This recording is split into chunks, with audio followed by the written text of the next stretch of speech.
before I end with this section with the last one with self-control, I just want to like circle back. So I've called this session workshop. What do you see when you look at me? And so people look at me and they see I've got red hair, blue eyes, and whatever, and they can see on the outside. But can you now see how I can reflect beauty but ugliness at the same time? And that no matter what it looks on the outside, if I'm not working on the beauty that can be on the inside, other people will only see bitterness, anger, unforgiveness, not loving, right? And so it's all about reflecting the character of God so people can know him better. And the more we spend time with him, the more we will be able to grow and reflect the beauty that he desires for us. Lastly, in the fruit of the Spirit, we have self-control. Have you ever lost control? Like maybe you said or did something in the heat of the moment and you found yourself having to apologize after? Man, I tell you, like whether it was whether it was intentional or not intentional, sometimes you do these things, you have to ask for forgiveness. But the self-control, like, of course, no one is perfect. But the more that we are yielding to the fruit of the Spirit of self-control, the more beautiful your reflection will be to others, as we've just talked about. So what do others see when they look at you? What do you see when you look at me? So I was on a speaking tour one time, and it was in another province. And so I had to actually go and stay overnight in another town.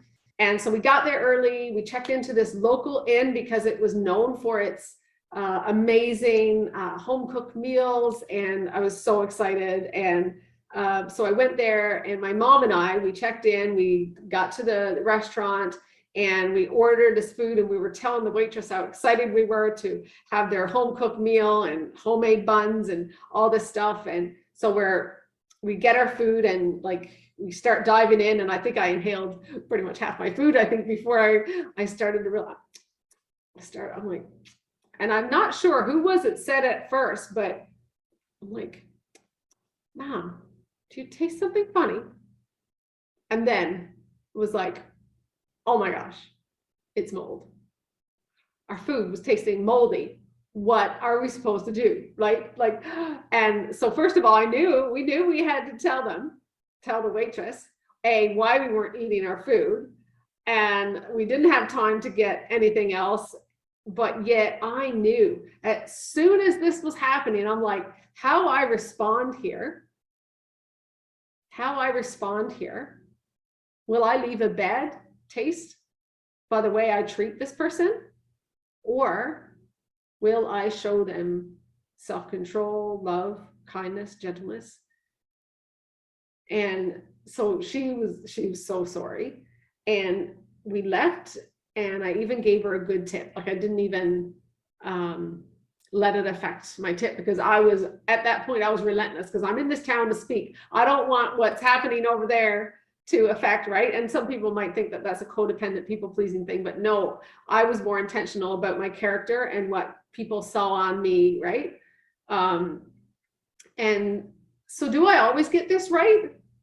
No, I don't always get it right, but I'm telling you, after what I'm about to tell you now, you can be sure that I always try, which is why I'm more intentional to be self-controlled, because what God does when we swallow our pride and when we don't give in to wanting to lash out, God always, we might not always see the results of our goodness and kindness, but what came next, you can be sure that I always try to have this fruit evident in my life.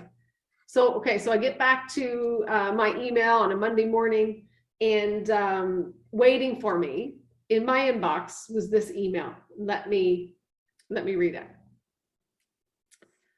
Vianne, it was a true pleasure to meet you. You are an inspiration, and I want to apologize for the meal you had, because this was by no ways our standard or what we pride ourselves for. Please come by again on your travels and allow us to treat you properly, free of charge. I do hope you come back and see us again. In having an awful stay, you were gracious, sweet, kind, and forgiving.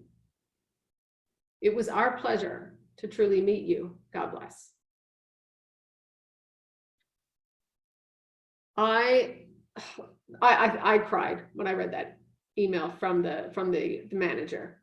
And I love how we have the opportunity to feed people good fruit when we least expect it. But the more we are intentional about it, the more God can bless it. And yes, the comment here, God always gives us more than we deserve to. Yes, he does. He does. And the way we treat others. What do you see when you look at me? What do others see when they look at you? Do they see your love, joy, and peace from a healed heart, or do they see a bitterness and anger and unforgiveness of all these things that you're carrying? And because when our hearts are soft with love and patience, you're able to then offer the fruit of self-control, gentleness, kindness. So rate the fruit of self-control. What does your fruit taste like? Has there been a time when your emotions get out of control and the way we respond to a situation is not necessarily how we should have? And if so, explain what you were feeling. Like, think about that as you're grading it, and you can use these questions later to really kind of dig in. But as we move on, when you lost self-control, why do you think that is? What were the key factors in that? Rate your self-control.